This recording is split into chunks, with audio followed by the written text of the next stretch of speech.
सैनिक भाइयों नमस्कार। आज हम लोग जो सिपाही से लेकर ऑर्डिनरी कैप्टन तक 2006 से पहले रिटायर्ड है उनका बेसिक कितना होना चाहिए, सिपाही का कितना होना चाहिए, नायक का कितना होना चाहिए, हवलदार का कितना होना चाहिए, नायक सूबेदार सूबेदार सूबेदार सूबेदार major ordinary lieutenant ordinary captain का कितना बेसिक होना चाहिए। 2006 से पहले रिटायर्ड है, 2006 के बाद रिटायर्ड है, उसका बाद 2016 में रिटायर्ड है उनका कितना होना चाहिए, और 2019 में रिटायर्ड है उनका कितना होना चाहिए बेसिक। इसका बारे में सारा जानकारी इस वीडियो को माध्यम से ले लेंगे। आप लोग मेरा चैनल में नया आया हो होने से सब्सक्राइब करना, और एमएससीपी बेनिफिट्स कौन सा रैंक के लिए कब रिटायर्ड हुआ उसको मिलेगा, किनको मिलना है, आप लोग अप्लाई करना है, जो सीपी ग्राम में कंप्लेंट डालना है, कौन है क्या है, पूरा जानकारी इस वीडियो को माध्यम से ले लेंगे। सबसे पहले देखो सिपाही सार का है, इसी में आकर सर्विस पेंशन भी है और फैमिली पेंशन भी है। जो फैमिली पेंशनर है उनका भी डिटेल से आप लोग चाहे तो जानकारी ले सकता है। इसी में देखो 1 जनवरी 2006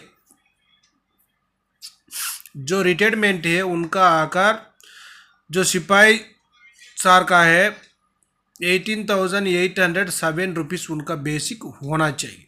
जो फैमिली पेंशनर्स के लिए 11,285 रुपीज़ होना चाहिए। इसी से कम नहीं होना चाहिए, ज़्यादा होने से ठीक है लेकिन कम नहीं होना चाहिए। जो 1 जनवरी 2006 से लेकर 30 जून 2019 तक जो रिटायर्ड हुआ भाई लोग है उनका बेसिक आकर 21,782 होना चाहिए। फैमिली पेंशनर्स के लिए 13,070 रुपीज़ होना चाहिए। इनको आकर एमएससीपी हवलदार का जो पेंशन बेसिक मिल रहा है आप लोग एक बार चेक कर लेना। और 1 जुलाई 2019 का बाद जो रिटायरमेंट है आपका बेसिक से आधा ले लो, उसका बाद एमएस पे, उसका बाद क्लास पे, तीनों मिला वो उसमें से डिवाइडेड भी 2 करने से उसमें आपका बेसिक आ जाएगा। उसका बाद नायक सार का भी है नीचे, वो भी एक बार जानकारी ले लेना। अभी हम चलेंगे हवलदार सार का। दो हवलदार सार का भी देखना एक बार, उनका भी आकर 30 जून 2019 से है। इधर जो 15 साल सर्विस किया हुआ है जो हवलदार सार है उनका बेसिक देखना 21,782 होना चाहिए। जो फैमिली पेंशनर्स के लिए 13,070 रुपीज़ होना चाहिए।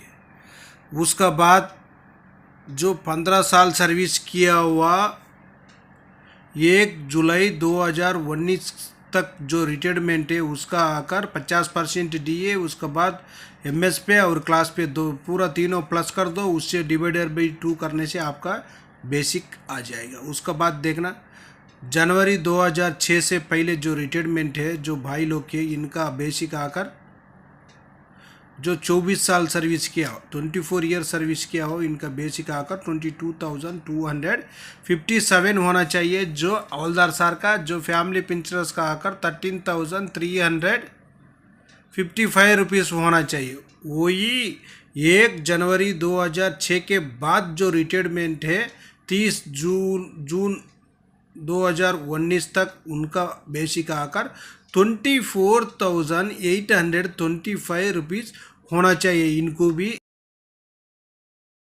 मिल रहा है, उसका वजह से इनका बेसिक में बढ़ोतरी है। 2006 से पहले रिटायर्ड है उसको कम है, 2006 के बाद रिटायर्ड है उनको ज़्यादा है। ज़्यादा बोलने से उनको एमएससीपी मिला हुआ है, उसी का वजह से उनका बेसिक में बढ़ोतरी है। उसका बाद देखना नायक सूबेदार सार का भी देखो एक बार। नायक सूबेदार सार का 31 जनवरी 2015 से एक बेसिक है इनका 29,650 रुपीज़ होना चाहिए। फैमिली पेंशन के लिए 17,790 रुपीज़ होना चाहिए। इसी तरह इनका भी आराम से जानकारी ले सकता है आप लोग। जो 28 ईयर्स का भी है इधर डिटेल्स, वो भी जानकारी ले सकता है। और सूबेदार सर का भी एक बार जानकारी लेना, उनका भी 28 ईयर सर्विस भी है, 30 ईयर सर्विस भी है। इसमें जानकारी आराम से आप लोग ले सकता है। जो 28 ईयर सर्विस किया हुआ सूबेदार सर है, 30 जून 2019 से एक ही बेसिक है इनका 35,500 रुपीज़। फैमिली पेंशनर्स के लिए 21,300 रुपीज़ इनका बेसिक होना चाहिए। आप लोग बेसिक पक्का चेक कर लेना, नहीं बोलने से आपका बेसिक कम रहेगा, आप पेंशन लेते रहेगा लेकिन आपको पता ही नहीं होगा। उसी की वजह से ये चार्ट देखना भूलना नहीं है। जो आप लोग 100% ये चार्ट में आपका बेसिक कितना है वो जानकारी लेना बहुत ज़रूरी है। उसके बाद सूबेदार मेजर सर का भी देखना, इनका 31 दिसंबर 2015 से लेकर इनका जो बेसिक है 39,925 रुपीज़। फैमिली पेंशनर्स के लिए 23,955 रुपीज़ जो फैमिली पेंशनर्स है। सूबेदार मेजर का जो फैमिली पेंशनर्स है, सूबेदार मेजर का भी सार का भी देख लिया। उसके बाद 1 जनवरी 2016 से लेकर 30 जून 2019 तक एक ही बेसिक है 39,925 रुपीज़ सेम बेसिक है। जो अपना फैमिली पेंशनर्स का भी सेम बेसिक है। उसके बाद 1 जुलाई 2019 के बाद रिटेड है, उसके बाद 50% बेसिक, उसके बाद MS पे, उसके बाद क्लास पे, तीनों प्लस कर उसके बाद उसको डिवाइडर पे 2 करने से आपका जो बेसिक है, पेंशन बेसिक है, आप लोग जानकारी आराम से ले सकता है। इसी चार्ट में आकर आप आपका बेसिक कितना होना चाहिए बोलकर जानकारी ले लेना। और MSCP 1 MSCP 2 मिलना होने से आप लोग CP ग्राम में कंप्लेंट भी डाल सकता है। ओके फ्रेंड्स, ये वीडियो आपको पसंद आने से सब्सक्राइब करो, लाइक करो, शेयर करो। आपका सब्सक्राइब लाइक ही हमको नेक्स्ट वीडियो बनाने के लिए ताकत बन जाएगा। नेक्स्ट वीडियो मिलेंगे। जय हिंद, जय भारत, भारत माता की जय जय जय।